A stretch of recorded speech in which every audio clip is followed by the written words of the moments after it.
Were you ever afraid of change? How many times have you thought that changing job, environment, relationship is necessary while you were afraid to do it? Who Moved My Cheese, written by Dr. Spencer Johnson, is a parable explaining necessity of changes in your life. These are the 7 key steps and lessons that can be drawn from that book. Step 1. Change happens. Whatever you think about yourself or life, you will need to face changes whether you like it or not. That's the nature of this world, and there are only 2 things you can do. Don't accept changes and try to oppose them, which will cause failure anyway. You can postpone what is inevitable, but you will waste time and all the opportunities while fighting forces of nature. Or accept changes and move on with them, which save your time, your health, and place you ahead of those who didn't want to recognize the changes. A good example of that are social networks. Some of them become obsolete while others are growing. This is constantly changing. At the moment, Twitter is losing popularity and Instagram is constantly growing. We can observe those changes. Step 2. Anticipate change. You should know that any moment your situation can change. You know that something that is profitable today might not be the next day. The market never stops. The same with your health or relationships. People focus on different things and they follow new trends. The only thing you need to do is to anticipate changes. You need to be ready to move when you will realize that something changed. You need to be prepared for that. That's it. So let's say that you have a big following on Twitter and you can see that Twitter is losing people's attention. You should be prepared for Twitter to disappear, and you can only do that by growing account on the different social network that is on the rise, so that you can jump there when Twitter will be obsolete. You don't want to be the one that's not prepared for an alternative. Step 3. Monitor change. Now that you are ready for possible change, you need to become an observant. You need to be able to say what you care about is actually changing. You need to be able to describe factors that will tell you whether something is changing significantly. You need to look at the numbers, behaviors, reactions, and analyze them. To continue case about Twitter, you need to figure out what is important to know about Twitter's performance. Number of active users per month, a number of tweets, how deep is the engagement, how much money is Twitter making, losing, how often people download the Twitter app, and so on. You need to be able to say which direction this is going. You need to have an idea about it. Without that, how can you know whether a change is about to come and hit you when you least expect it? Step 4. Adapt to change quickly.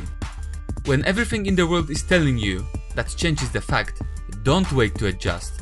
There is a high possibility that you will start rationalizing that maybe it's just temporary change and things will go back to normal, or maybe you are wrong and this is only your impression. Don't listen to those voices. They have one purpose and one purpose only.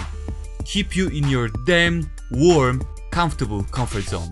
Save yourself time, stress and money and just adapt. So let's say that you realize that Twitter lost active users few months in a row and there are other significant negative trends for too long time.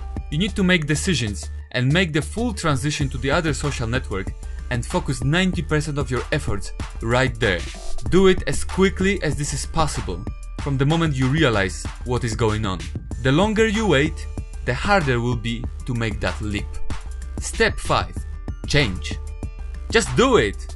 You know that it needs to be done. You've already adapted to change. It's not a surprise anymore. Do what you are prepared for. Start acting in the new situation. Forget about old. Simple as that. For example, when you finally moved over from Twitter to another social network, submit your first post, write your first comment, publish your first blog or video. Whatever it is that you do, the best way to change is to start doing something within the new realm. Step 6. Enjoy change. Yes, find pleasure in your new way. It is not as comfortable as your old thing, but it is definitely more exciting and fresh. Enjoy that. Try to absorb and learn as much from this new endeavor as you possibly can. Instead of fear, welcome it with an open heart. Be ready for what this new journey has to offer. Negativity can only make you more miserable. It won't help you for sure. Post new things to your new social network. Interact with your audience and other creators. Learn the rules and culture of your new environment. Try new things. You are at the new place, so you can try to do something you were afraid to do before. There are new opportunities just around the corner, they just need to be discovered. Have fun! Step 7. Be ready to change quickly and do it again and again. You need to be prepared to do all the things that were mentioned in the steps 1 to 6 again and again.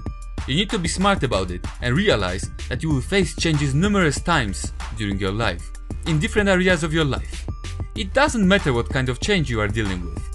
These steps are applicable to any change, so repeat them continuously throughout your life and you will be much happier and much more successful. Most of the time, it is not too late to change. As they say, better later than never, but sometimes it might be just too late for certain sensitive things or time-limited changes, and that's okay. You will find another occasion. If you think that this video summary was valuable, then smash the subscribe or follow button so you don't miss my new videos. And stay tuned for more. Meat for thought.